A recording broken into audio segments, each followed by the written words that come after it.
Is crossing game still effective on eFootball? We're in March right now, eFootball 26. Let's talk about it.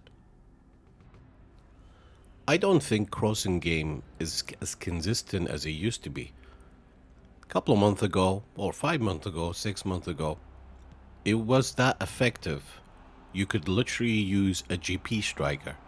Hell, even a GP centre back. As long as he was 2 meter tall, almost every cross was a goal. Then it got nerfed to a point where even bullet headers lose the battle often. You could say there are aerial fort to combat that, sure, but often you get games where Baresi can dominate Cristiano, or you get Pedri winning a header over aerial fort Van Dijk or Rio Ferdinand.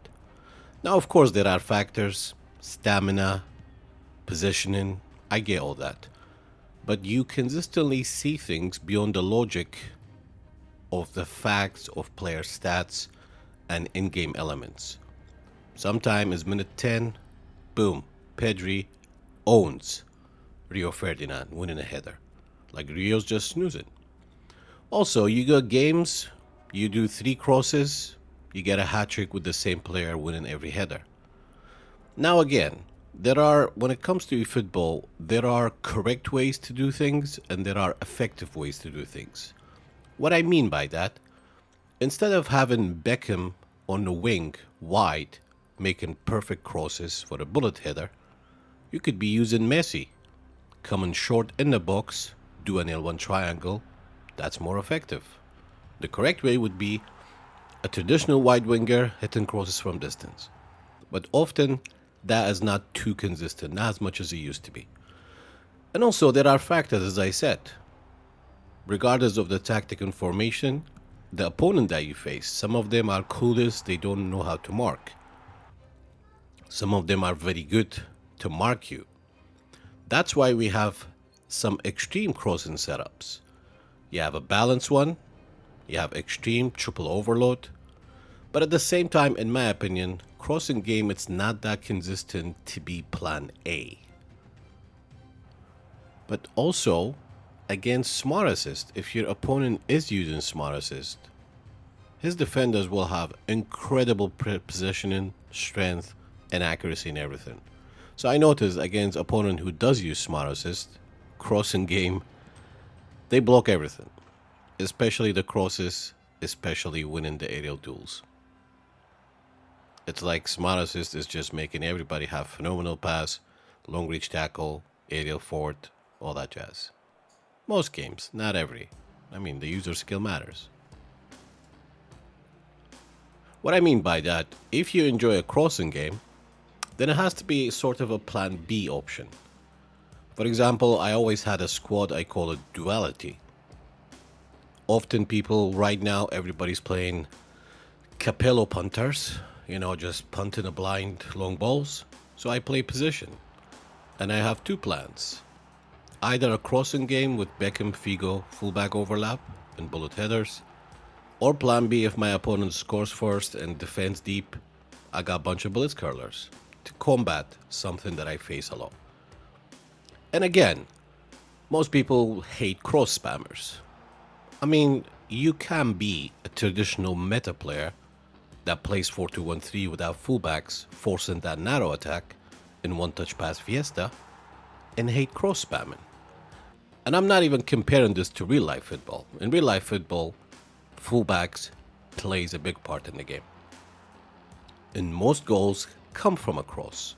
Doesn't need to be a high cross up in a header, ground cross, cutback tapping, and so on. So I don't want to start a discussion of I don't like cross spammers, I don't like meta. No, it is part of the game. It's not like a smart assist. These are just elements and options in the game.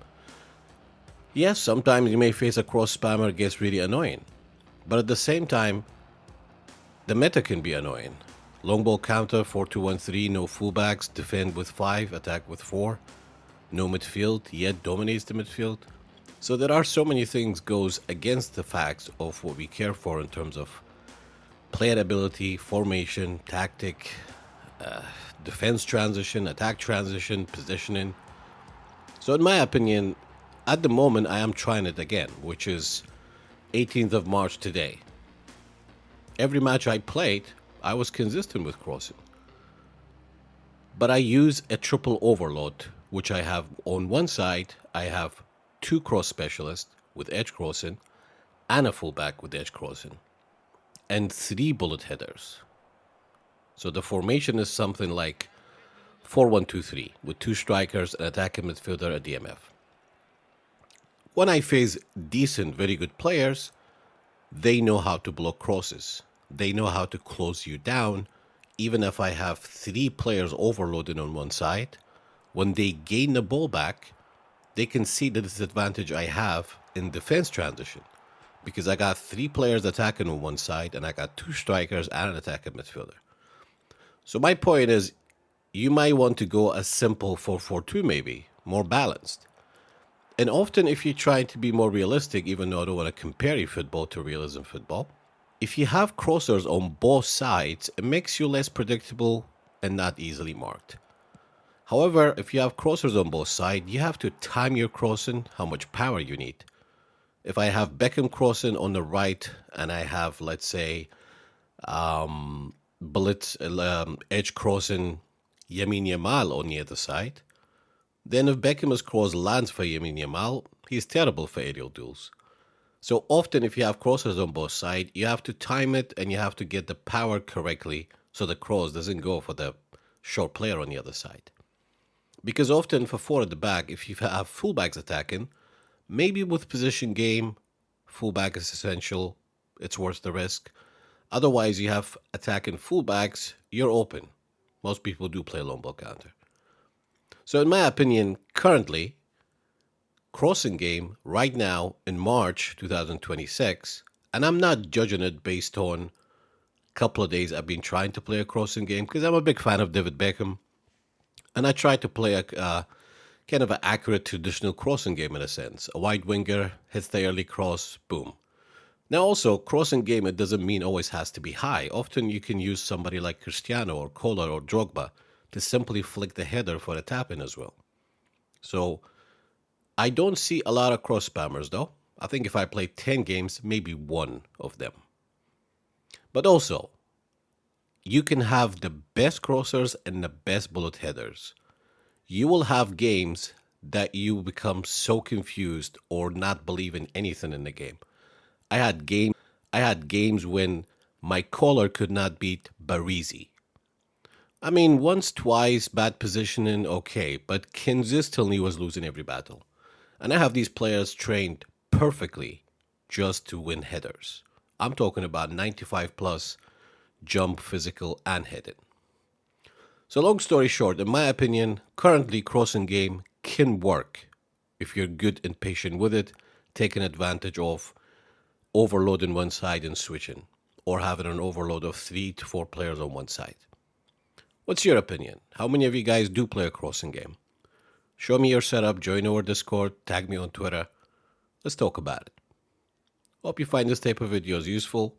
Probably the next video will be about blitz curlers, which they nerfed it too. Till next time, ciao for now. He was just suffocated in my own half. Look how many players he's got coming at me, right? You would think, all right, stay calm, you'll counter him. How do you intercept such play in a sense? Alexander-Arnold's second fucking goal.